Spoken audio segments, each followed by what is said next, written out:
back to school. I know for us Northeast folks, I think everybody's back to school. everybody's back in now, but we're still. So I want to say this is our first school counselor coffee talk since we've been back in session, at least again up in my neck of the woods here. Yeah, So. maybe not the Southerners because they go. I remember my days in Houston. We went back to school early, like mid-August. Those Florida folks have been at it for a while here. But just give us another 1 to 2 minutes, and we'll do quick introductions. Welcome back. See some familiar faces on here. Always good to have you. Appreciate how much you guys care about what you're doing. To try to get educated a little bit more every day, and welcome for those of you that are brand new. So, just give us 1 minute, and we'll say our hellos, introduce ourselves quickly, and dive into what us financial aid nerds think is a pretty interesting talking point today. But I think even if you're here kind of casually and just want to see what we have to say about these net price calculators, I think there's some fascinating stuff here, right? I think this research that our data team specifically has been really busy with these last few weeks, done a great job with, I think, confirmed a lot of stuff we thought anecdotally, but the data was pretty amazing, right? And we learned a heck of a lot in the process as well. So, okay, so I guess by way of brief introduction, my name is Matt Carpenter. I'm one of the founders at College Aid Pro. We've been doing this, for collectively as a team for decades and decades. I've been doing it 2 decades myself, and this is kind of the only language I speak professionally, and that's all things financial aid and scholarships, and trying to help counselors and families and students figure out the right way to navigate this process, right? This beast of a college process, but really with an emphasis on the affordability, right? What are schools actually going to cost our family here, right? And how can we find a list of schools that are the right fits for us, but also the right financial fits? And that's kind of where we fit into this thing. And it's a huge void, hence the huge problem we have here as a society. And that's what we're trying to solve for, right? I'm here in the Boston area, just north of the city, with an office in Salem, Mass, technically our corporate headquarters here. Peggy's out there on the other side of the country, the fairy godmother of financial aid herself. So Peg, I'll let you say hello quick before I'll take it back over here. Yeah, so if I don't know you, very nice to meet everybody. Happy to have you guys on today. My background was originally in like financial planning and asset management, and I have twins. So when I started, worked with families forever about how to save for college, but not as much like how does it work?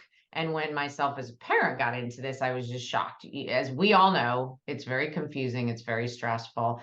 And when I realized that over a decade ago, I transitioned, made a pivot in my career, and started my own business, focusing just on the type of stuff we're talking about today and educating people and counselors and IECs all about this. And then I joined CAP a couple of years ago. Long story short, I knew them forever, had beta tested the software, and it was just a great time for us to come together. So I did. I always tell people probably my best credential is that I've done this twice.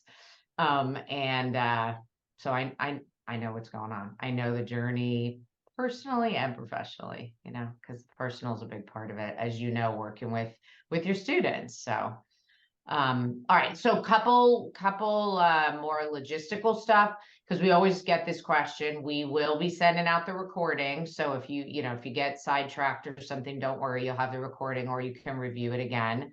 And if you have questions, we love questions, please put them in the Q&A. We might ask you to put something in the chat for fun, but please put them in the Q&A. You can be anonymous if you want, and don't be shy. Whatever comes to mind, definitely chime in and ask us. Now's the time, right? Obviously, we're talking about. Let me actually share first, Peggy. If sorry. But the even if it's not related to the kind of specific topic of net price calculators today and stuff like that, ask us anything, right? Yeah, good call. If you have a burning question about something that, especially FAFSA changes, crazy whatever changes coming up, yeah, now's the time. Just pop it in and we'll do our best to 100%. make And it for happen. fun, just put in where you at in the country, what high school or Yeah, what put that in area the of the country, chat. let's Yeah, say, put that. Oh, hold on. put Let that in me the make chat. sure the chat is opened up here. All And right. just quickly, I will hit on this again at the end when we close. And obviously, we have some of our school partners I can see on here already. But just to give you a quick kind of tease, and then again, I'll mention it again when we close here. We partner with hundreds of high schools across the country, really every region outside of Wyoming. Wyoming, if you're on here, we need to we got to get in there. We got 49 of the 50 states here. So, but what we do is kind of take a two-pronged approach, right? Part of it is just making sure that experts are in front of the room to educate you and your families and your students on how this process works, giving them the ability to ask questions in real time. One of the real blessings about being virtual for the most part now, right, is this the ability to be anonymous. So we always have two presenters when we present to a high school. So whoever's not speaking can be in the background answering the Q&A, right? And you can ask as personal or as particular questions as you have, and that probably you wouldn't be comfortable asking, maybe in front of your peers, or maybe even not even going to these presentations in front of your peers. So that's been a real blessing. And obviously, families get the recording, school counselors get the recording. So if you can't make it that night, you got to duck out, whatever. But we have evolved to not just kind of have one catch-all presentation, but talk about what's important in real time. What's 6 inches in front of these folks' faces? Obviously, this year it is these huge FAFSA changes, right? And they are huge. You can't undersell them. This is going to be a complete disruption of everything we've known for decades and decades. So, and it's so critical this year more than ever that parents understand what that means for their family, and they control the controllables and just kind of understand not the controllables, right? And then we do line by line through the FAFSA, through the CSS profile, private scholarships. We do a presentation just on understanding award letters and appealing, and then finally how to pay the bill, whether that means when to use what resources or how we should borrow. And then we have our software, which will be in and out of today, to make sure that families have kind of a source of truth, their own tool, where for every kind of challenge in this process, they have something that they can rely on and leverage again. And this, I think one of the biggest challenges for you all as school counselors is, even if you have your PhD in financial aid and scholarships, you're probably not asking parents for their tax returns. So therefore you're in bank statements. So you can't really help them in conversations with affordability or how generous or not a college is going to be. So that's a huge part of what our tool does. And you have the best speakers that I think exist on planet Earth in terms of who's going to be in front of the room, right? People that have been doing this forever, like Peg and myself, or representatives for some great colleges across the country: Harvard, MIT, the former director of financial aid at USC, the director of scholarships at the University of Oklahoma. So again, folks that have been doing it a long time and are going to be great resources for you guys and for your families. All right, let's kick this off. So let me just speak to this one, then I'm going to turn it over to Matt. Like this, we've talked about who we are, but this truly is our mission, and it gets all of us out of bed every day. And part of what we're doing today is that empowering families to shop smarter for college. If we help you get more educated so you can do it, or as Matt's describing, if you want us to do some of the educating, we're more than happy to do that. So it's all part of our mission. So there we are. And I will let you take it away, Matt. Thank you. I promise Peggy's going to get most of the she's going to get most of the microphone today. You guys won't have to deal with me for too much longer here. But just kind of a quick history lesson, right? And I think it's relevant to today. Obviously, that's not what we showed up for, but the Higher Education Opportunity Act in 2008 basically said, hey, families should have an idea of what colleges are actually going to cost them before they apply, right? Or certainly before they commit, and all predicated on the fact that we've known for a while now, sticker prices or the cost of attendance is an irrelevant, misleading number for determining how affordable or not a college is going to be for most families, which is hugely counterintuitive, right? We go to buy a house, we go to buy a car, the sticker price or the advertised price is somewhat in line with what we're going to actually pay. And whoever ends up going in that house is going to pay kind of the market price, right? Where it doesn't work like that for college. It's misleading. The sticker price is misleading, right? It's the analogy is like for a lot of families, the mansion is going to be more affordable than the studio apartment, right? When it comes to sticker price. So that was kind of the origin story. And then in 2011, it became a federal rule where if you wanted to qualify for Title IV funds, which basically means federal funds, you have to have a net price calculator on your website. So like a lot of things, specifically in this college world, we're all starting with good intentions, right? Pure good intentions, trying to make this thing a better a process and more transparent process, for consumers navigating this tricky process. So that's kind of the origin story. And by the way, colleges in any college will do anything they have to do to qualify for the federal funds. It's a borderline a requirement to keep their lights on. Probably go to the next one here. And again, so what was the point here? Make this thing more transparent, right? Take this counterintuitive part of the process, hopefully get away from that, allow families to make more informed decisions earlier in the process, not just at the finish line or when it's too late. And hopefully, right, when we kind of add all of that up, ultimately avoid taking on too much debt, right? So good intentions, but how's it working in reality, right? And that's a lot of what we're going to talk about. We're going to go through some specific examples, right? So here's some of the problems. There's really no compliance. There's no oversight. Nobody is saying, hey, these things need to be pretty good, right? They should be somewhat reliable. So again, you see what we highlighted number 2 there. There is no watchdog, right? You just have to stick something on your website in order to check the box that you're eligible for your federal IV funds, right? Nobody is saying, hey, is this accurate? Is it misleading? Is it somewhere in the middle? Whatever it happens to be. As a matter of fact, and to me, this is arguably the most egregious part, you don't even have to update it.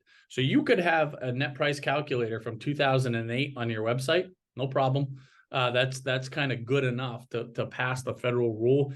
And every college, something that for those of you that have been paying attention to us for any amount of time, we always talk about colleges in the context of being businesses, their own businesses, which I think is very accurate. They're basically just businesses that don't pay taxes because they're not profit institutions, but they're each different, right? So and there's only a handful of calculators that exist out there, and we're trying to use 5 different calculators to put 9,000 or 4,000 kind of different businesses into. It's no wonder that the results again, our data kind of proved what we had known anecdotally for some time here. And I think you can go to the next one here, Peggy, if you would. So this is something that I think was a shock to me when we learned this out, when I learned this a few years ago, and something that anybody that I have this conversation with is very surprising. Kind of a headline, one of the headlines, in my opinion, of this whole presentation. Not one college has their own net price calculator. There's not one in the country, okay? They all outsource them to a third party.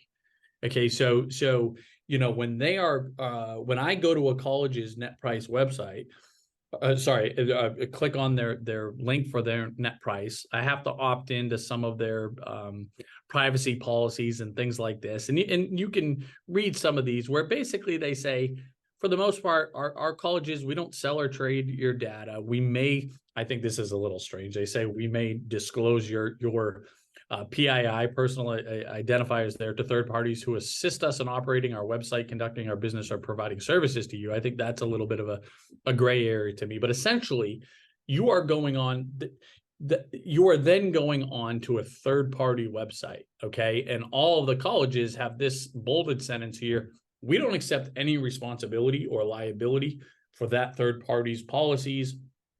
We don't have anything to do with them. Essentially, you're over there to College Board, right? That's an example of somebody that does. I know most of you guys are big fans of College Board. I say that tongue in cheek, of course. Uh-huh. Yeah, College Board does a lot of these colleges net price calculators. The Department of Education has one.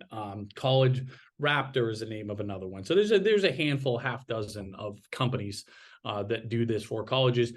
But many of those third parties do, in fact, sell, trade, and transfer data. It's a part of their revenue model. It's a part of their business model. I'm not saying that good, bad, or indifferent. I just think that it's a surprise to most families or counselors that I talk to that say, do you know that there's no college that has their own net price calculator? Do you know that when you go on to use one, part of the deal you're signing up for is you're saying, yes, these guys can package and sell my data to whoever, because it's a part of their business model, if I want to use that net price calculator. And then there's no oversight or accountability that has anything saying that this, how accurate or not this might be. So in my opinion, that stuff's just a little bit juicy there.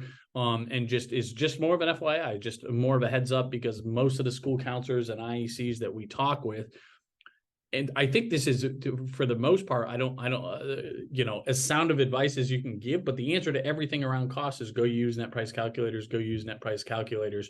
But I think it's helpful to have some of this information that, before that just becomes a blanket statement. So, and what I'll do quickly here is just for some context, right? This is before I pass the mic back over to Peg and we go through some specific examples.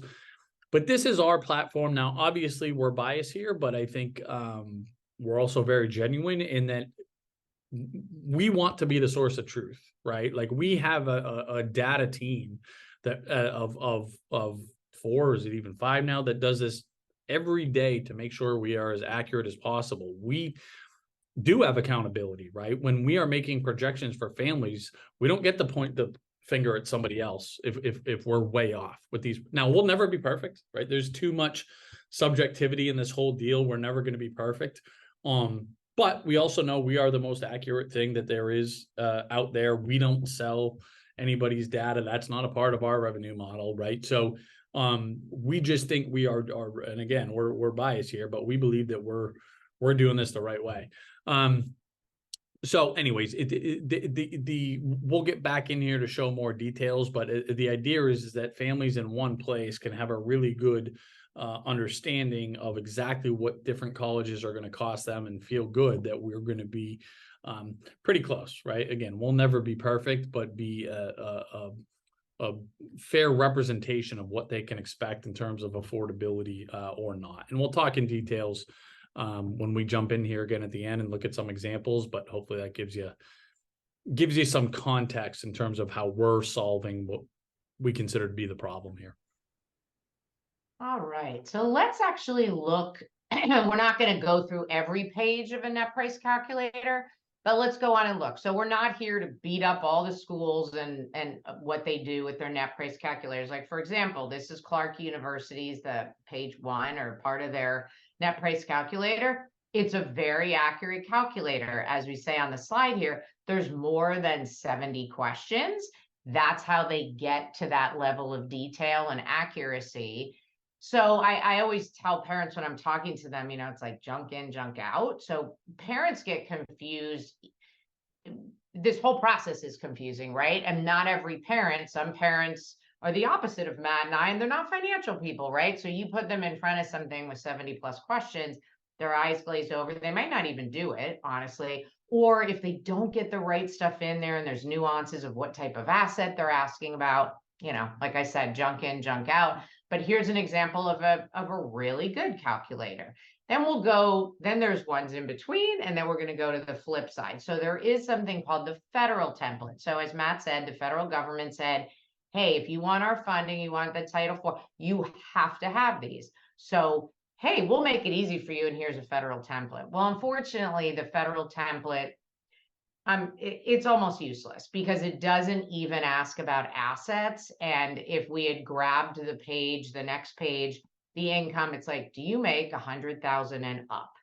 And you just click yes. So you could make 500,000 or make 101,000, and the calculations are the same. So obviously, a family is not going to get a good representation of what's going on if there's a federal template. So if you're ever doing this and you see this as this step 1, what you're seeing on this slide, that's a trigger for you. Hey, this is the federal template. And we show here, just as an example, Gonzaga and American University are currently using it. A lot of other schools are too, because it was made available. I'm not beating them up. The government said use it, but it's going to give parents a very false sense of affordability, and they might not have any idea that that's what's happening. In most cases, they won't. Yeah, So I'll beat up American for a second here, Peggy, because they're again, obviously amazing institution. We send a ton of families there, super popular school, but I have a problem with a couple bones to pick with them on the financial front. And this is just a good example because just to reiterate what Peggy said, because it's like almost unbelievable. You got to kind of hear it twice, but the calculator that they use on their website, right? The federal government calculator is not the business model that they use. They use what's called the institutional methodology, which really has nothing to do with the federal government's way of calculating need-based financial aid eligibility, right? They look at home equity, for example. That's not in the federal government's calculation of an SAI, financial aid eligibility. So that's just an example, and they're not alone. Okay, I understand I'm shining a light on them, which is a little bit unfair, but it's an egregious example of how it's downright misleading. And again, they're just kind of palms up here. So yeah, sorry. and I will say Gonzaga is not an institutional school, but the fact that, and I love Gonzaga. I mean, I'm outside of Seattle. A lot of kids go there. They give some wonderful merit aid. Great school. But without asking about assets, it's not going to be accurate. And then even more to Matt's point, if you're a CSS school and institutional methodology, it's even more off. And that's the whole thing. Like I said at the beginning, helping families shop for college in a smart way. Like education is the main thing. So the more parents understand, they are so far ahead of the game, and it puts them at a more even level with the colleges, because when they go college shopping, the colleges are great at marketing themselves, right? And they don't lie, but they might not share everything in a sentence, and then parents hear certain things and then they're told to go here and then it doesn't represent it. So just even if they don't like what they see in the real net cost for a given school, at least they're armed with that information.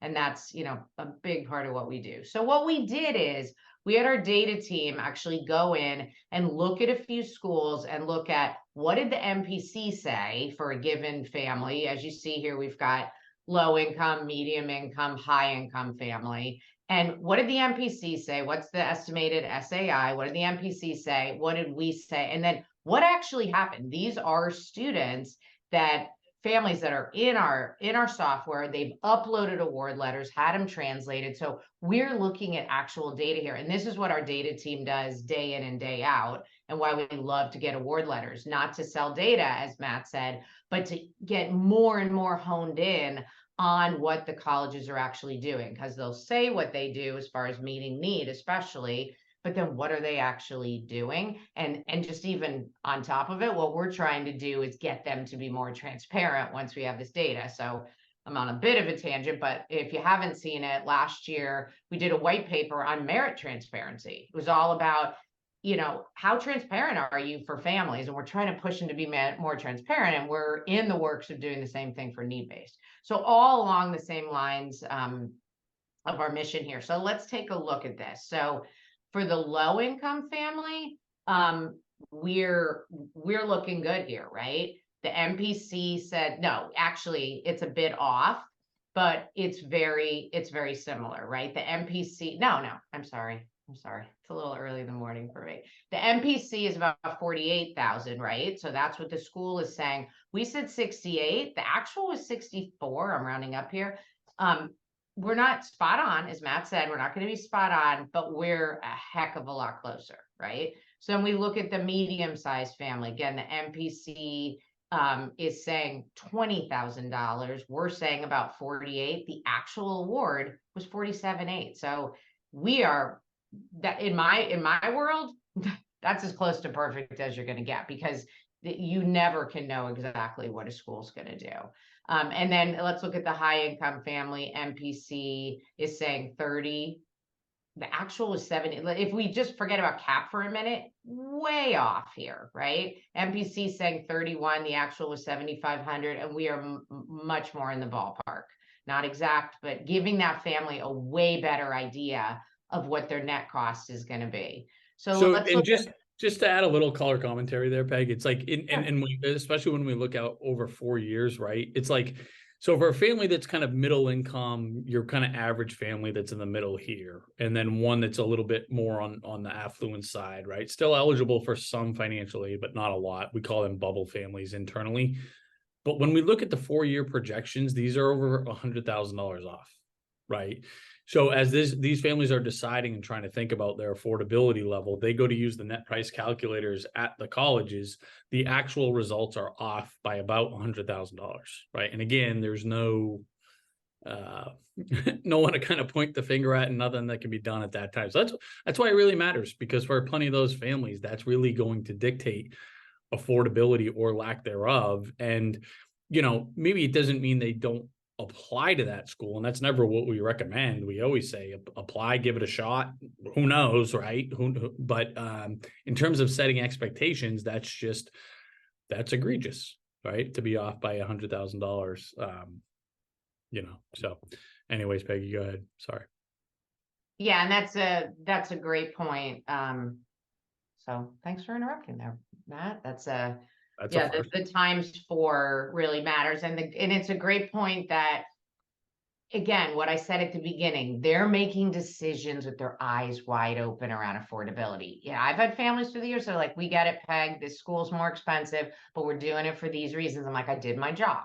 And you're planning for what that means for your family's finances, and that we're done. We did a good job, right? If that's the case. And somebody asked, and I want to make sure, in case anybody else has this question and is not chiming in, CAP is us. So that's College Aid Pro. So what we're showing here, when Matt went in there before, and he'll go in there in a few minutes, that's what we're projecting, because we think of ourselves, we're just basically a net price calculator for all these schools. So we're showing you what their actual MPC on their site said, and then what our software says. So that's what that means, in case somebody else has a similar question.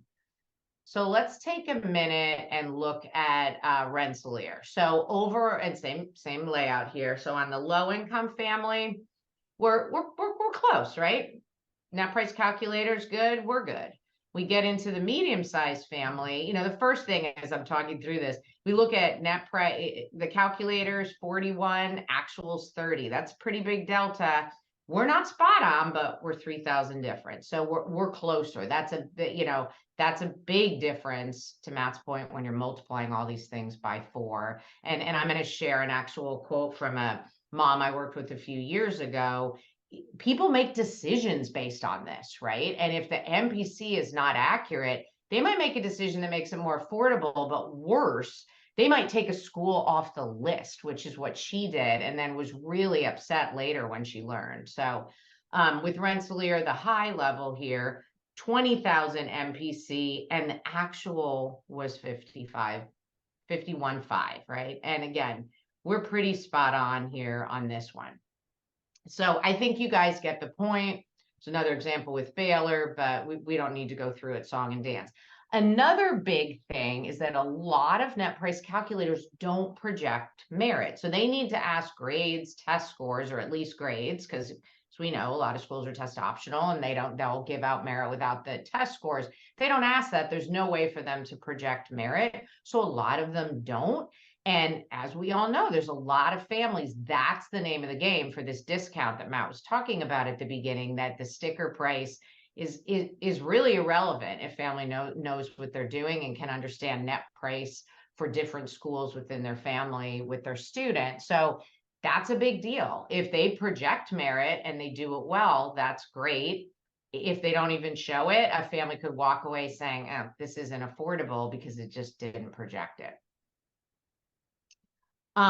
So the last piece, and I just kind of teed this up before, that we want to touch on, using net price calculators with families that are trying to decide if they should go ED, which comes up constantly, and for divorced families. So I'll touch on divorced families first. in that legalese that Matt talked about earlier, that's on all the net price calculators, some of them flat out say, this is not going to be an accurate calculator if you're a 2-family household, if you're separated, divorced. And some of them say you can do it twice with each parent and add it together. Matt and I will both agree that's not going to be very accurate either. So just keep that in mind. Over 50% of families are divorced. So a lot of people going through this process fall into this category. So the MPC is not going to be valid. And they're basically telling you that in the fine print, that who reads that, right? When you're going through and doing this. So just be very, very careful with divorced families. A lot of nuances and they just don't get captured. The other piece is early decision. As we all know, this is a contract and it's binding. So you need to be really careful before you say, hey, go on the net price calculator, mom and dad, and figure out if it's affordable. You're going to coach them up really well on what this means and that it's binding. But the MPC is not going to be most of the time the best place to look. Back in the day, years ago, most schools would do pre-reads. And if you've been a counselor for a while, you're totally familiar with this concept that the colleges would look, do some number crunching, and give the family an idea of the affordability. Some schools still do that now, but not as many as used to. That's actually, it's not binding like the MPCs, but at least it's very specific. You can see why they don't do it as much. It's time consuming. And if that kid doesn't apply, that's time that the staff is used and they're not making any money off of it, right? So the school makes their decision about how they want to do it. In my opinion, being a financial planner, I don't think that there's any excuse for families applying and then getting out of the contract, as we all know they can, by saying it's not affordable, because they can know that ahead of time. And going through this with 2 kids, my kids didn't apply ED, but there's a lot of grief, and rightly so, if a kid goes through all the work and gets in ED and then the parents say, sorry, Johnny or Susie, we can't make it work. That doesn't ever have to happen if you're using our software, however you do it. So I'll just say that more from a parent standpoint. I've seen it. I've seen it where it causes a lot of friction between parents and kids. And it's really the last thing you want in this last year when they're trying to, enjoy this end of this one chapter with their kids. So that's more of an emotional side. But I do want to quickly tell the story of this mom. So she was in our software. She was looking at a school. She was doing all the right stuff. I'm divorced. So she was divorced. So it's both of the pieces that I'm talking about here. But she was like, I want to really know what this costs. And I'm going to project loans because he's going to be comp sci math. So he's going to get out and make more money than my daughter, who's a social worker. So she was doing all the right things. And can he afford the loan payments and all of that great stuff? So she was hitting the net price calculators, and she also was putting the schools in our software. And there was a huge difference. The net price calculator for the school was saying she would get nothing. And she was putting in the numbers, dad's numbers. And I met with both of them. So they were open about their numbers and honest. And they were saying nothing. And we were projecting 30,000 in grants. So that huge, huge difference. I went to the net price calculators. I put in all different scenarios that weren't even exactly mom and dad's situation, just to see what was going on. I couldn't get any visibility into it. So I basically told the mom, look, I don't think the net price calculator is right, but you need to apply ED if that's what you're going to do, being willing to pay full price. And we'll crunch the numbers together and you have to be good with it.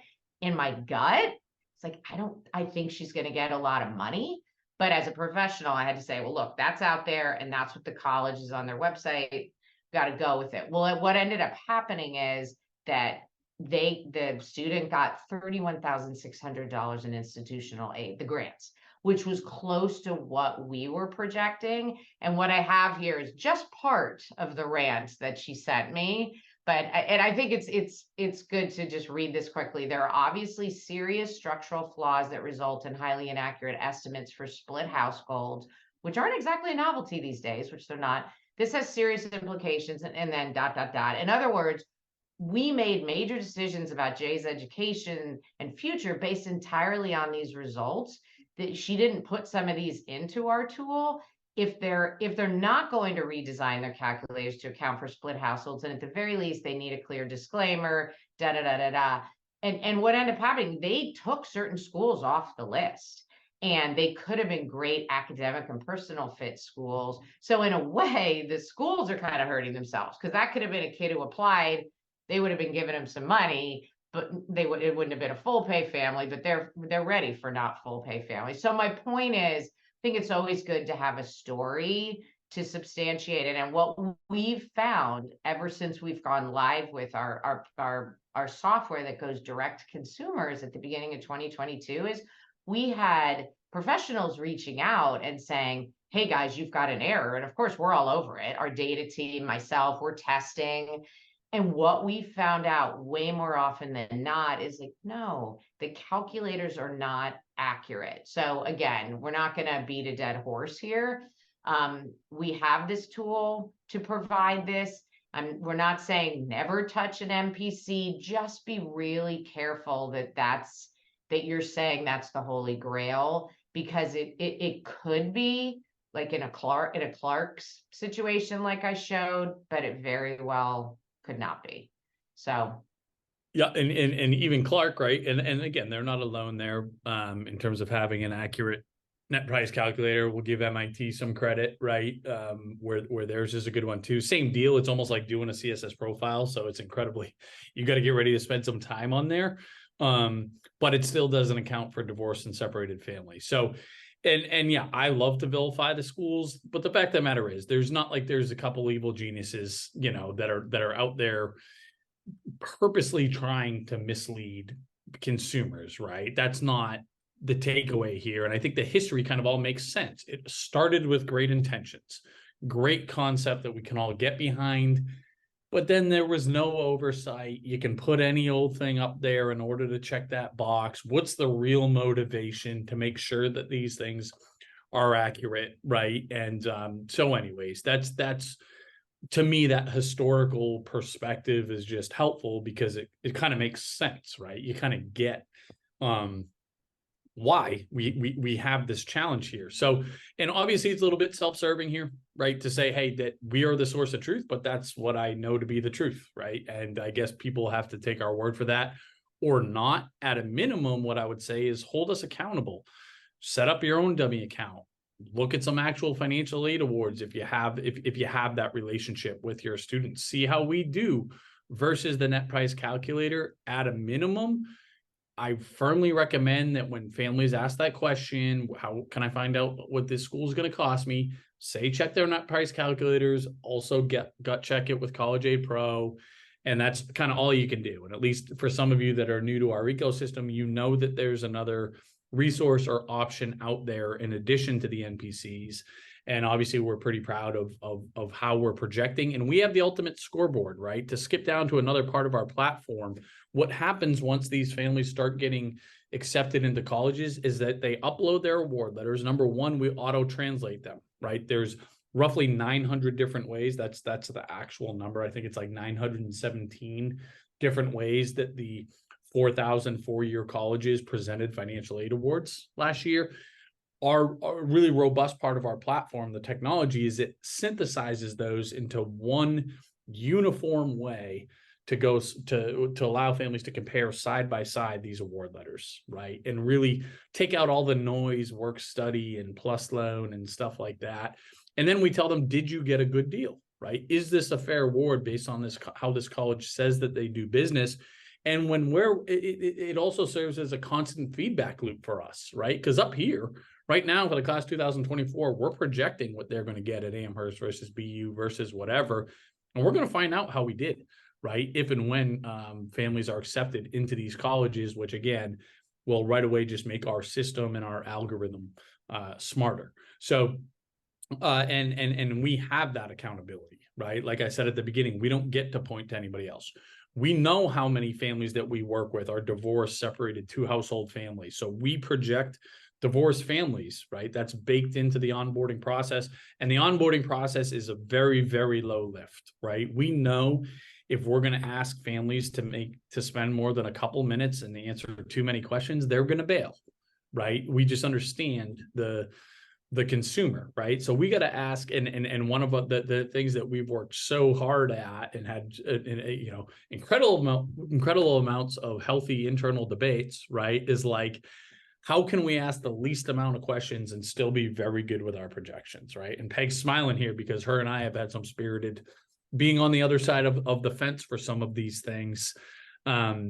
But it's a real challenge, right? Because we hold ourselves out as being, we're the source of truth. You're not going to find a more accurate thing out there, but then also trying to thread that needle with, and also it's, you don't have to answer too many questions, right? That's not easy to do.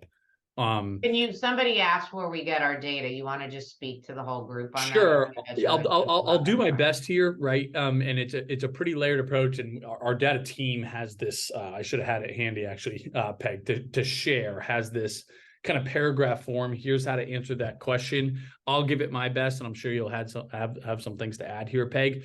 But the short answer is it's a real combination, right? So we collect publicly available data, right, in order for another thing that colleges have to do in order to be eligible for those federal Title IV funds is they have to disclose certain things certain ways that they do business at their school, right? What percentage of need did they meet?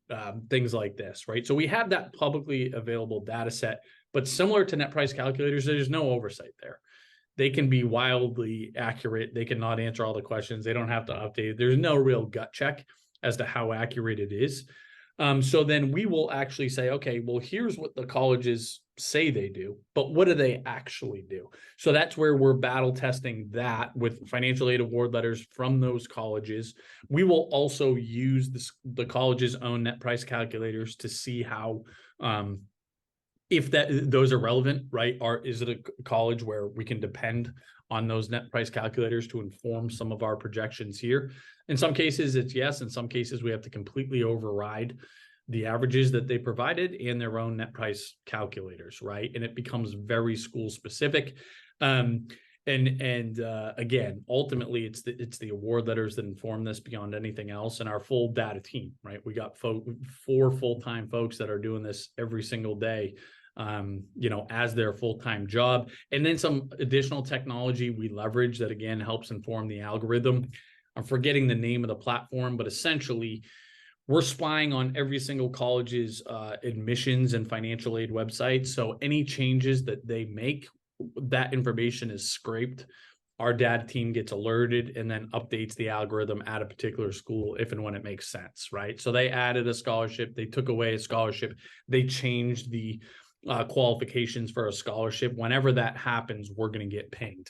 And then it's just, again, just kind of our network. If anybody sees something wonky, our users of like, hey, I just got this projection at X college in my backyard, that seems off, right? We'll go kind of prove or deny that feedback. So long-winded answer, but there's not really a short answer there, Peggy. I don't know what you'd add if I missed anything there. Yeah, no, there's a lot of places we pull from, and then most importantly, we have we're starting to build, and we have built, and it's just going to get better and better through the award letters we have, where we're really kind of looking at what do they actually do. They can say they do this. What do they actually do on the need-based side and the merit side? And we have full merit database in here for the schools where it's applicable. We all know some schools don't give merit, but the lion's share of them do. We have it in there, and we project that. And even if we don't, we have all the competitive scholarships in there. So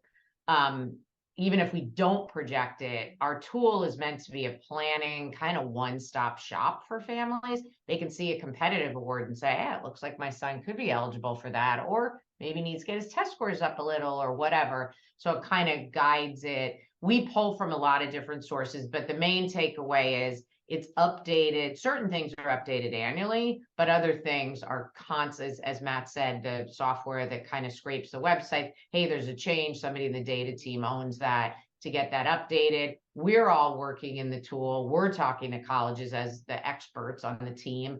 We'll ping them. I do that all the time. Hey, I'm seeing this. I think maybe they look at home equity differently than we thought. Like, we just put in a change where we've got a range of you probably noticed that for the institutional methodology SAIs, because as we know, these schools look at home equity, some don't look at any of it, and some look at all of it, and then there's different tranches in between. And we've always had that built in, but ours today, live this morning, is that range, which then, and I'm about to shoot a video after this to say, I know parents are going to write in and say, what is that?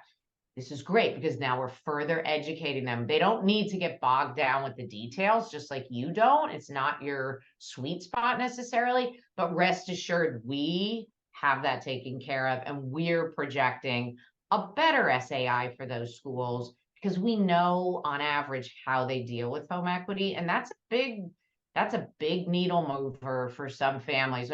Billy Rabbit, one of the founders, we were on a call the other day, and he's in Jersey, and he said, a family that makes $85,000, but they're sitting on $2 million of home equity, which real estate's really high there, right? Just like out here in Seattle.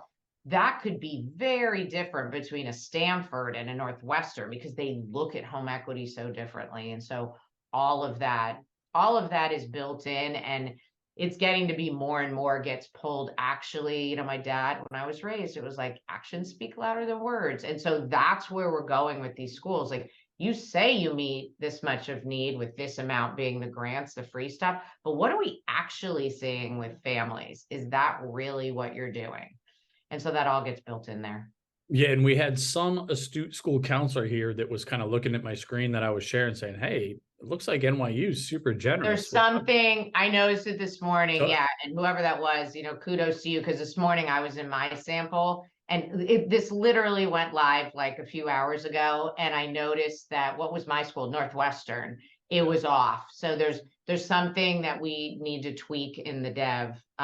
For schools, I think what it is for schools that take care, they basically look at all of the home equity, which that's a whole nother conversation. And NYU is another one of them. So when I saw that, Matt, on your sample, I'm like, that's the Northwestern case. So rest assured that will be figured out. And look, we're going off script a little here, but we'll give you guys a little behind the scenes. So I caught that right in the beginning, right? And when I was sharing my screen, I'm like, that's interesting timing. I pinged our leadership team to say something's wonky at NYU here. On it, problem with the bug. See, I just did it with Northwestern up above earlier this morning. Yeah, exactly. So you just said I've hit the fire alarm for the devs. So, which I wouldn't want to be the devs right now. But anyways, that'll be fixed by the end of the day today, in all likelihood. And that's, Matt made the comment earlier. If you're in the tool, like I put in the chat, mycap.collegeapro.com, set up a free account, play around in there. If you see stuff, let us know. You guys are you're professionals out there. You're on the firing line, right? We work with a lot of families. Same with you. You've got it day in and day out. So, we're in partnership on this, right? We're never going to say we're perfect all the time. And whenever you're developing technology and you come out with a new change, it's never day one is what it is, Day one's always scary for an iteration. So we also get the question, okay, we can set up our free account and some specifics around how the actual mechanics of how we partner with schools. Number one, and Peggy, if you want to share my link, what I encourage you to do, if you're not one of our school partners right now, book a call with me. And I'll get some specifics about your school specifically. What are you guys doing now? What are the what's the demographics, socioeconomics of your school? How do I think we might be able to support you? I'll kind of walk you through that, but to give kind of and there's a bunch of variations, right? We have many different iterations of how we partner with schools, but I'll give you from a high level our two kind of broad buckets here. Plenty of schools that we work with, there is no budget. There's negative budget, as a matter of fact. So there's not going to be any exchange in that sense, and that's okay, right? And what that looks like is that we still provide all our education, so we'll still have our experts coaching your families up, whether you want to use our entire curriculum, right? All of it that we provide throughout the year. Most schools do that, where some schools just cherry pick and say, I just want you to talk about the FAFSA changes and walk them through the CSS profile or whatever it happens to be, right? And then every family has free access to the platform or a version of it, but some of the features are ring fenced. Okay, so for example, they can only put 3 colleges in there. I didn't show it in the platform, but you have the ability to sort based on who's going to give you the biggest discounts, whether that's financial aid, whether it's scholarships, whether it's both, but you can just kind of put in some admissions criteria, right? High level admissions criteria, and then say, go match that with the schools that are going to be most affordable for my family. Okay. But in that version is that piece of the platform is not available in the free version. But if a family wants and they say, hey, I want to upgrade to all the bells and whistles here, I want to have unlimited schools and use that part of the platform, whatever, they pay $149, right? They assume that cost. So the high schools that don't have any budget, they bring us in and say, listen, educate our families, let them know the free version of the platform exists. If anybody wants to opt in and upgrade, that's on them. Okay. I will say we underwrite the cost, that $149 for any free and reduced lunch families. Okay. So for even the schools that don't have budget, we'll give it to everybody that can't afford that $149.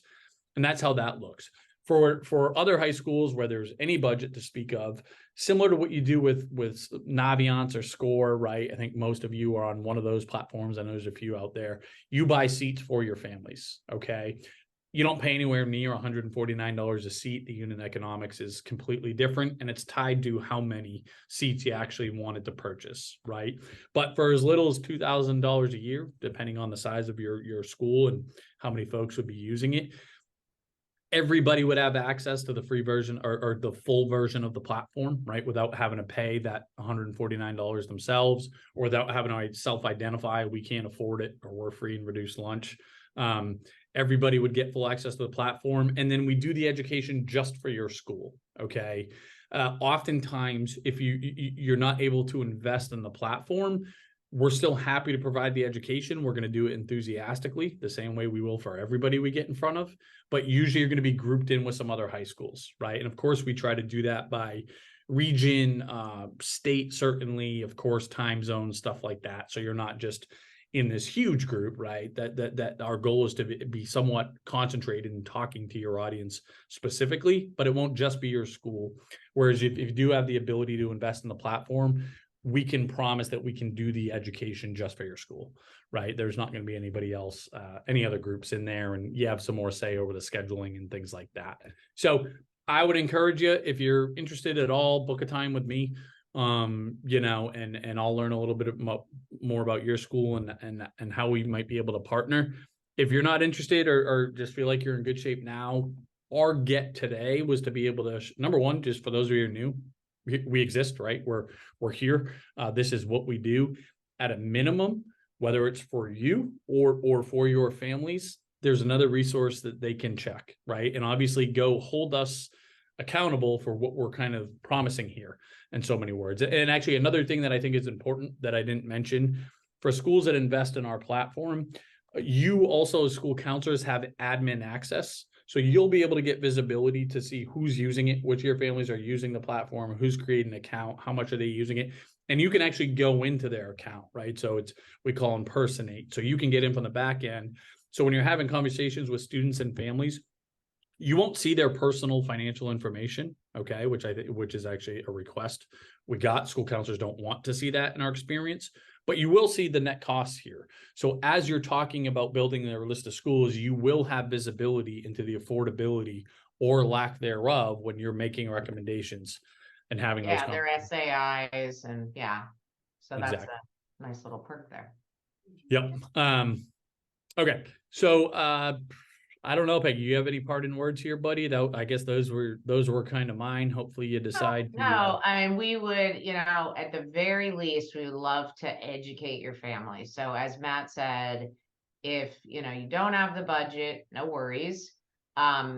Just you could even reach out to Matt. How can we we're doing I forget the exact title. I call them Financial Aid 101. And, we're throwing in the FAFSA changes in there too. One thing we forgot to mention, and I have a post-it to remind me in red, but I still didn't do it, is the other thing with MPCs, the FAFSA changes are not in there. I will guarantee you for most of them. So that's just another scenario for the federal methodology schools. It's not in there. So, but that's a part of our financial aid one. How does financial aid and scholarships work? And we focus on need-based and families that are not eligible for need-based aid, because most families cannot stomach $80,000, $90,000 a year times 4 plus inflation plus 2 kids. It's you got to have a pretty nice net worth and a pretty nice AGI to be able to pull that off nowadays. The numbers are just so amazingly high. So we sleep at night educating your families. We love it, right? That's our whole thing, is that we want to get all over the country and inform parents about this process, because then they can get some leverage and be able to ask good questions and tour colleges as knowledgeable consumers. Like I always joke and say, a lot of you are shopping for Maseratis and you don't even know it, and that's what we're trying to help families not do. So it 100%. avoids a lot of stress and simplifies the process a bit. And at a minimum, I'd say just continue to pay attention to what we put out, continue to engage in it, right? We try to be really intentional, making sure that we're constantly providing education to our school counselor network, right? We hang out here every other week. Obviously this week we kind of had a specific talking point. Sometimes it's just kind of a open grab bag. What do you guys want to talk about? What are the questions you got going on? But just stay engaged, and for those of you that are new, welcome. I hope you continue to kind of follow along here, and those that are back, we appreciate having you back. Have a great rest of your week. Yeah, take care, everybody. Bye, guys.